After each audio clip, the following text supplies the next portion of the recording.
Edward Snowden, man, he been one of them smart, influential people of this century. Let's see what he got to say about UFOs. I've made it clear that I'm always willing to return home. I would return home tomorrow as long as the government was prepared to be reasonable and protect the interests of our rights in society. In a world where secrets... So I'm supposing this is return home to the United States from Russia, where he is now exiled. We gonna watch this at 1080p, do the man. ...hold unimaginable power, shaking the very foundations of our perception. Edward Snowden, the renowned NSA whistleblower and an American hero in the eyes of many, has just revealed something deeply unsettling about UFOs. From classified encounters to shadowy alliances, the truth about extraterrestrial life has been hidden in plain sight. Snowden's latest revelation transcends the realm of extraterrestrial life, and it is a wake-up call that demands our attention. But how so concerned should we be, for starters? And what maiden information has Edward Snowden uncovered about UFOs that is sending the global scientific community agog? Join us in this gripping expose as we unravel the latest terrifying truth that Edward Snowden has just uncovered about UFOs, a truth so staggering, it'll leave us questioning everything we thought we knew about the cosmos. Now, if anyone's in the know about UFO, it's Edward Snowden. Like, gee, this man had the whole NSA at his fingertips. He knew some shit, man. He found out some shit. Following the publication of Seymour Hersh's article, which exposed how the secretive U.S. deep state sabotaged the Nordstrom pipeline, the mainstream media instantly perked up, aligning themselves. Ooh boy, that Nordstrom pipeline, This is all about Russia. This is all about the Ukraine. This is all about the Democrats and the Republicans. Get yourself educated. ...themselves and disregarding the story. Instead, they chose to divert their attention to an inflated tale, a UFO invasion narrative. Remarkably, this UFO story seemed to be conveniently prepared and ready to be unveiled at a moment's notice. It was as if they were eagerly waiting for the opportune moment to unleash it upon the masses. The media channels began bombarding the public with sensationalized reports about possible Chinese balloons attacking the United States, suggesting that we were on the brink of an invasion. Their intention was to divert our focus away from the real issues at hand. Don't look over there, they urged. Instead, look over here. They deliberately tried to steer our attention away from important Man, you gotta watch out for those Chinese balloons. matters, ensuring that we averted our eyes from the truth they didn't want us to see. Edward Snowden, an outspoken advocate for transparency and accountability, echoed these sentiments. He cautioned us against falling for these distractions. In a recent statement, he candidly stated that it wasn't about extraterrestrial beings, even though he wished it were. You see that? This is like Project Bluebeam, man. Have y'all heard of Project Bluebeam, where they can shoot lasers into the atmosphere and make it look like holograms? Supposedly the technology that allegedly some conspiracy theorists believe was used for 9/11. Some conspiracy theorists actually believe, some conspiracy theorists, that planes never hit those towers. Instead, it was just another orchestrated scheme, a deliberately manufactured panic designed to captivate and divert our attention from critical concerns. By doing so, national security reporters would be assigned to investigate the trivial matter of balloons rather than focusing on weighty topics like budgets or actual bombings, such as the ones affecting the Nordstrom pipeline. It's important to heed Snowden's warning and resist being captivated by these calculated distractions. This orchestrated commotion is merely a ploy to keep us occupied with trivialities while the real issues remain unresolved. We must remain vigilant and not allow ourselves to be manipulated by such tactics. Until the next time, as Snowden aptly concludes, we must stay alert and not lose sight of what truly matters. This particular aspect hadn't initially crossed Edward Snowden's mind, but he was completely correct. The strategy employed by the Pentagon was rather shrewd.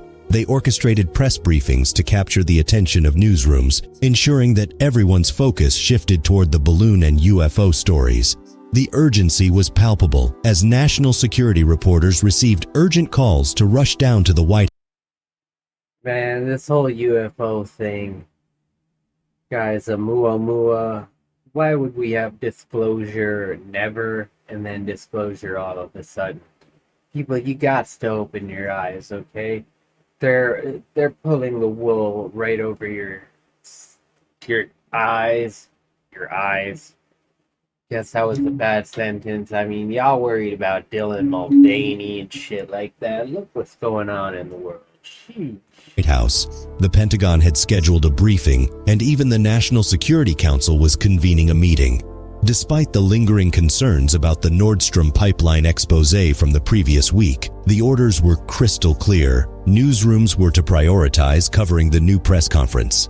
A bewildered employee hesitantly questioned their boss, expressing doubts about leaving the Nord Stream pipeline story behind. However, their reservations were quickly dismissed, emphasizing the importance of the imminent press conference. And as the Pentagon would subsequently acknowledge, this diversionary tactic was a stroke of genius.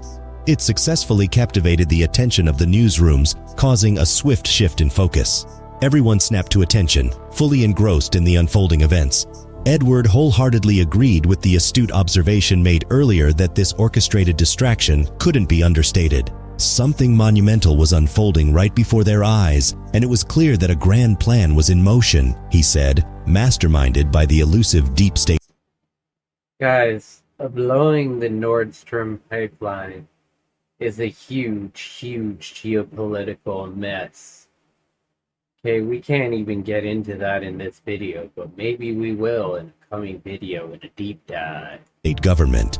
Snowden believes that the clandestine government operations were deceptively masked under the pretext of an alien UFO invasion. Interestingly, he stumbled upon a reference in a book written by an insider, which shed some light on the matter. When Snowden joined the CIA, he gained access to an internal government search engine similar to a personalized Google, but with heightened anonymity and protection of records. It provided an avenue for employees to delve into classified information, such as the identity of JFK's assassin and similar enigmas.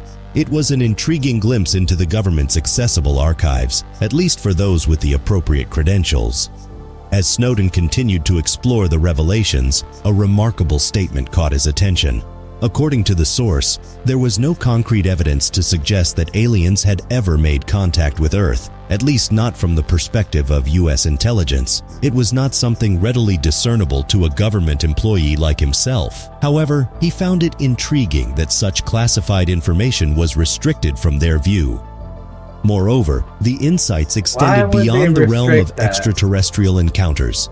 They reached the conclusion that humans did indeed land on the moon.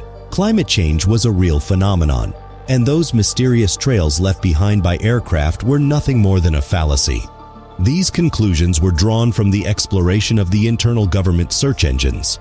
However, he couldn't help but question the credibility of these tools. He suspected that these internal search engines were flawed, as information was selectively segregated, with limited access given to individuals based on their clearances. It seemed like a chaotic system where essential details were compartmentalized and crucial cross-references breadcrumbs so they could see where leaks were coming from. This is Intelligence 101. Referencing was lacking. To further illustrate this point, Edward Snowden shared an intriguing account from Colonel Philip Corso, who had been directly involved in the government's UFO reverse engineering programs. Astonishingly, the valuable information Colonel Corso worked with was kept strictly offline. It resided in a physical filing cabinet, guarded by his superior officers at the Pentagon. So he worked on reverse engineering a UFO. This is Colonel Corso. We're going to have to get deeper into him.